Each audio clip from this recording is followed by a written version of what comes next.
Bon, j'enregistre le document sous un nouveau nom pour garder ça dans l'état, un petit backup.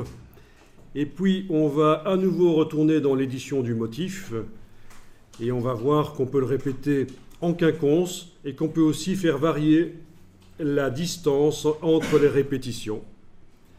Donc, vous double-cliquez sur le motif dans la palette nuancier. Il passe en mode isolation. Et dans la palette des options de motifs, on va changer la grille. Vous allez par exemple prendre brique par rangée. Vous essayez ce que vous voulez en fait. Et vous voyez ce que ça donne. Les différentes options. Donc il y a même une répétition sur base d'une grille hexagonale.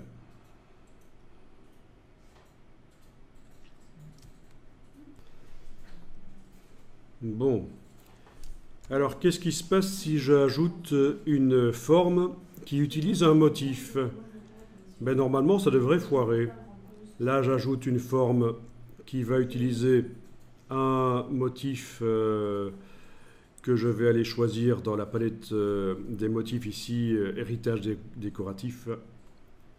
Voilà, pas mal. Un motif sur une forme. Sur le fond d'une forme. J'essaye de sortir et on va voir ce que ça va nous dire. Ah, un message.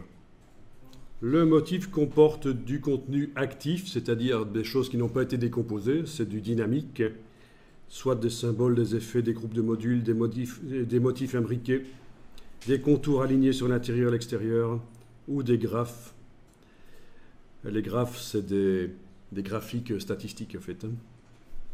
Illustrator sait faire ça. Il n'est pas extraordinairement bon pour ça, mais il sait le faire. Bon, ben voilà. Voulez-vous continuer? Ok. Et donc, qu'est-ce qu'il m'a fait? Tiens, il me l'a quand même mis. Il me l'a quand même mis. C'est ce qui est arrivé chez toi aussi. Hein. Il l'avait quand même mis et normalement, il ne devrait pas pouvoir le mettre.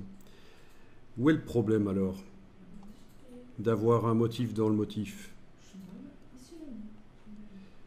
Bon, il fut un temps où c'était absolument pas possible de faire ça, mais apparemment ici on peut, avec cette version-ci de Illustrator, mettre un motif dans un motif. Donc ça veut dire que si il me prend l'envie de modifier ce motif ici, en cliquant à côté de tout, normalement ça devrait se mettre à jour dans l'autre motif. Vous voyez ce que je veux dire? Je clique à côté de tout, je déplace ce motif ici. Alors, au niveau du fond bleu, je vais sélectionner spécifiquement le fond bleu avec la flèche blanche et aller changer la couleur du fond bleu. Par exemple, le mettre en brun. Maintenant, quand je resélectionne tout avec la flèche noire et que je mets à jour le motif qui est là en enfonçant la touche Alt, ça n'a pas fonctionné. Est-ce que j'ai bien tout sélectionné? Il ne veut pas se mettre à jour. Ah, là, il a voulu le faire. Ok. Mais ça a l'air un peu délicat. Donc, ça ne se répercute pas dans le motif ici. C'est pas grave, je vais double-cliquer sur le motif avec mes planètes et voir si je peux, sur cette planète-ci, lui indiquer que j'utilise le motif qui maintenant n'est plus bleu mais est brun. Celui-là. Voilà, ça marche. Je sors. Ok.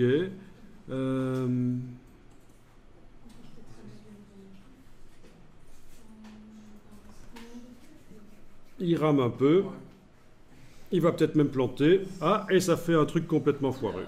Voilà, donc en fait, le message a sa raison d'être parce que ça foire. Ça foire. Inception, oui. Bon, ceci dit, c'est pas mal. Hein, c'est dans le genre... hein, ça pourrait servir de décoration pour un restaurant grec. On a déjà vu pire dans les restaurants grecs. Mais c'est une astuce pour que les clients ne restent pas trop longtemps. Hein, il y a du turnover comme ça. Oui, et donc Illustrator est complètement lent, voire même planté. On a le ballon de plage ici sur le Mac. Ok, ça a l'air d'aller. Non, ça ne va toujours pas. Donc on l'a planté en fait, en faisant ça. Est-ce qu'il est planté chez vous? Oui. Ok. Heureusement qu'on avait enregistré le document avant. Ça va sortir. Donc je vais tuer l'application. Ici, sur le Mac, évidemment, c'est Command Alt Escape. Sur le PC, c'est Ctrl Alt point. Et je force à quitter Illustrator et je vais voir si, en le relançant, il est un peu moins malade que maintenant.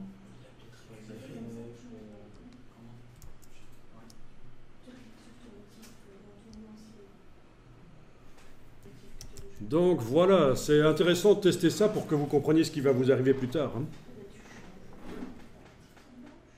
Bon, je vais cliquer sur annuler pour la récupération de documents parce que j'ai pas besoin de récupérer le document. Je sais que je l'ai enregistré précédemment sur le disque dur, donc ça va être bon.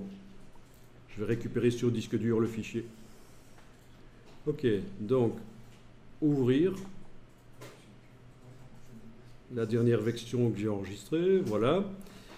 Et je vais refaire l'histoire que je voulais faire. Je vais donc double-cliquer sur le motif. Donc regardez, et on va tester, vous allez pouvoir tester après. Je double-clique sur le motif, je suis passé en mode isolation sur le motif. Dans les options de motif, j'avais choisi finalement de le faire sur une grille hexagonale. Bien. Et puis à un certain moment, il m'était passé l'envie de faire, par la tête, l'envie de faire une planète ici qui utilise un motif qui était...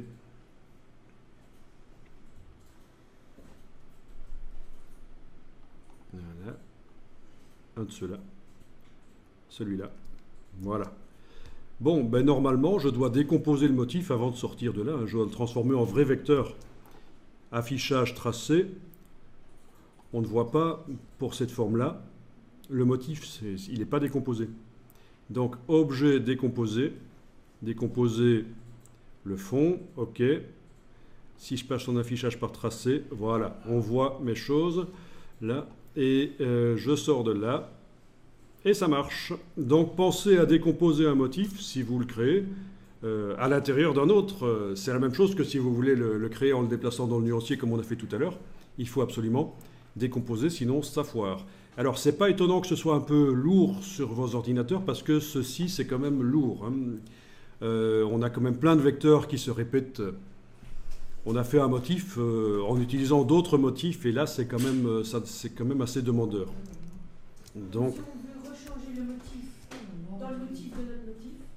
si tu veux rechanger le motif là dans la planète bleue ici, ah oui, non, si tu veux faire ce qu'on vient de faire ici, il faut faire comme on a fait ici. Voilà. Décomposer, oui, oui. Il faut le transformer en vecteur. Maintenant, changer le contenu. Vous voyez, on peut voir, si on veut changer, mettre autre chose comme contenu, on peut voir ça. Une fois que c'est décomposé.